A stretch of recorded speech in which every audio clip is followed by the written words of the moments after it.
নমস্কার বন্ধুরা, আমি সুমনা আর আমার এই ছোট্ট ছাদ বাগানে তোমাদের সবাইকে স্বাগত। আর এই প্লাস্টিকের গ্রো ব্যাগটার মধ্যে আর এই বালতিটার মধ্যে আমি যে লঙ্কা গাছগুলো বসিয়েছিলাম, প্রত্যেকটা গাছের মাথাগুলো দেখো সব কিসে খেয়ে নিয়েছে। 3টে গাছ বসিয়েছিলাম, 3টে গাছেরই কিন্তু মাথাগুলো সব কিসে খেয়ে নিয়েছে। বুঝতেই পারছি না আর গাছগুলো বাঁচবে কি না সেটাই ভাবছি। আর এদিকে দেখতে পাচ্ছ আমি যে কালকের কপি গাছের চারা, তারপর বেগুন গাছের চারা, ক্যাপসিকাম লঙ্কার চারা, ফুলের চারা সব বসিয়েছিলাম। সমস্ত গাছগুলোতে দেখো আমি কিন্তু এরকম জাল দিয়ে ঢেকে রেখেছি, যাতে এই গাছগুলো কিছুতে না নষ্ট করতে পারে। যদি এত ছোট ছোট গাছের পাতাগুলো খেয়ে নেয়, তাহলে কিন্তু গাছগুলো সব নষ্ট হয়ে যাবে আর বাঁচবে না। এর আগে কিন্তু আমি ফুলকপি গাছের চারা বসিয়েছিলাম, সমস্ত গাছের কিন্তু পাতাগুলো সব খেয়ে নিয়েছিল, তার জন্য কিন্তু গাছগুলো সব নষ্ট হয়ে গিয়েছিল। আর কালকের কিন্তু আমি সন্ধ্যেবেলা এরকম জাল দিয়ে ঢেকে রেখেছিলাম, আর আজ কিন্তু সকালে দেখছি গাছগুলো সব ঠিকঠাকই রয়েছে। আর কিসে যে খাচ্ছে বুঝতেই পারছি না, ইঁদুর না কাঠবিড়ালি। আর এই বেড দুটোর মধ্যে কিন্তু আমি বেগুন গাছের চারা বসিয়েছিলাম, এটার মধ্যে দুটো আর ওইটার মধ্যে দুটো। আর দেখো তৃতীয়বার কিন্তু এই গাছ থেকে পাতা বেরোচ্ছে, দেখো। এর আগের যে দুবার বেরিয়েছিল পাতাগুলো কিন্তু সব কিসে খেয়ে নিয়েছিল। আর এই গাছটা দেখো নষ্ট হয়ে গিয়েছে। এত ছোট গাছে যদি বারবার পাতা খেয়ে নেয়, তাহলে কি আর গাছ বাঁচে? এইটারও দেখো ছোটো মতো কিন্তু পাতা বেরোচ্ছে। আর বেডের মধ্যে যে আমি মূলো শাকের বীজ ছড়িয়েছিলাম, দেখো গাছগুলো কিন্তু বাঁচছে। আর এই বেডটার মধ্যে কিন্তু একটা অপরাজিতা ফুলের গাছ হয়েছিল, গাছটাকে তুলে বসাবো ভাবছিলাম, কিন্তু বসানোর সময় পাইনি।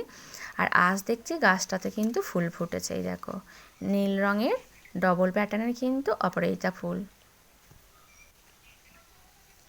একটা কুঁড়িও রয়েছে।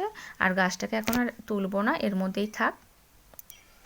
আর আমার কিন্তু সেই ফ্রিতে পাওয়া উচ্ছে গাছ দুটো দেখো মাচা তৈরি করে দিয়েছিলাম, মাচার মধ্যে উঠেছে। আর দেখো ফলও ধরেছে, মাচাতে ওঠার পরেই কিন্তু ফল ধরা শুরু হয়েছে। আর এই লাউ গাছ দুটোতে কিন্তু কিছুতেই গ্রোথ হচ্ছে না, দেখো একদম কিন্তু সরু হয়ে রয়েছে। এখানে দুটো গাছ রয়েছে, দুটো গাছই একদম সরু, এবার কিন্তু ফের খাবার দিতে হবে। আর এই প্লাস্টিকের গ্রো ব্যাগ দুটোর মধ্যে আমি যে ভুট্টার বীজ দিয়েছিলাম, দুটো দুটো করে, এটার মধ্যে দুটো ওটার মধ্যে দুটো, একটা দেখছি গাছ বেরিয়েছে আর এইটার মধ্যে কিছুই বেরোয়নি। একটা কিন্তু টমেটো গাছের চারা বেরিয়েছে দেখতে পাচ্ছি এমনিতেই। আর এবারে কিন্তু আমি শীতের গাছের জন্য 2 রকমের কিন্তু তরল সার তৈরি করে রাখবো। আর এখানে দেখো বালতির মধ্যে আমি জল নিয়েছি, আর জলের মধ্যে কিন্তু প্রথমে দিয়ে দিচ্ছি পেঁয়াজের খোসা। এগুলো কিন্তু রোদ্দুরের মধ্যে শুকনো করিনি, এমনি ঝুড়ির মধ্যে ছিল। আর এবারে দেখো এর মধ্যে কিন্তু দিয়ে দেবো এর মধ্যে কিন্তু রয়েছে কলার খোসা রয়েছে, দেখো কলার খোসা রয়েছে, পেঁয়াজের খোসা রয়েছে।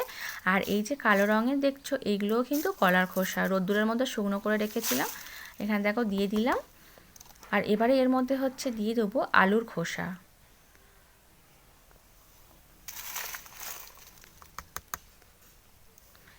দিয়ে এই সমস্তগুলোকে দেখো হাত দিয়ে ভালো করে একটু জলের মধ্যে ডুবিয়ে দিচ্ছি। এর মধ্যে তাহলে 3 রকম জিনিস আমি দিলাম, আলুর খোসা, কলার খোসা আর পেঁয়াজের খোসা। এটাকে এবার ঢাকনা বন্ধ করে 4-5 দিন রেখে দেবো একটু ছায়ার মধ্যে। আর আরেকটা তরল সার তৈরি করে রাখবো, এটা গুঁড়ো সরিষার খোল। এটা দেখো এতটা নিয়েছি, এর মধ্যে দিয়ে দিচ্ছি এবার। এখানে আমি আমার কাছে গুঁড়ো খোল রয়েছে বলে গুঁড়ো খোলটা ব্যবহার করছি। এটা কিন্তু একটা ডেলা ডেলাও পাওয়া যায়, সেটা ব্যবহার করলেও হবে। দেখো দিয়ে একটু হাত দিয়ে ভিজিয়ে দিলাম। আর আমার কাছে কিন্তু এই দুটো তরল সার ছাড়াও এখনও দুটো তরল সার রয়েছে। একটা বৃষ্টির জল আর পুজোর বাসি ফুল দিয়ে তৈরি তরল সার, সেটাও রয়েছে কিছুটা। আর একটা রয়েছে মাছের বাদ দেওয়া অংশ আর গুড় দিয়ে আমি যে তরল সারটা তৈরি করেছিলাম, সেটাও রয়েছে। আর এই দুটো ফের আমি বানালাম। আমার কাছে তাহলে মোট 4 রকমের তরল সার তৈরি হয়ে গেল। আর এবারে দেখো আমি কিন্তু কিছু ফুল তুলে নিচ্ছি পুজোর জন্য। আর এখন তো ফুল অনেকটাই কমে গিয়েছে, জবা ফুল বিশেষ করে। যতক্ষণ না শীতের গাঁদা ফুল ফুটতে শুরু করবে, ততক্ষণ কিন্তু গাছে ফুল অনেক কমই হবে। এই লক্ষ্মী জবা দুটোকেও দেখো তুলে নিলাম। আর আজকের এই নতুন গাছটা থেকে অপরাজিতা ফুলটাকেও দেখো তুলে নিলাম। আর নয়নতারাগুলোকে তুলে নেব। নয়নতারা ফুল কিন্তু সারা বছর কম বেশি কিন্তু ফোটে। এখানে দেখো আমার কিন্তু সব ফুল তোলা হয়ে গিয়েছে। আর আজ কিন্তু বন্ধুরা এই পর্যন্ত, টাটা বাই।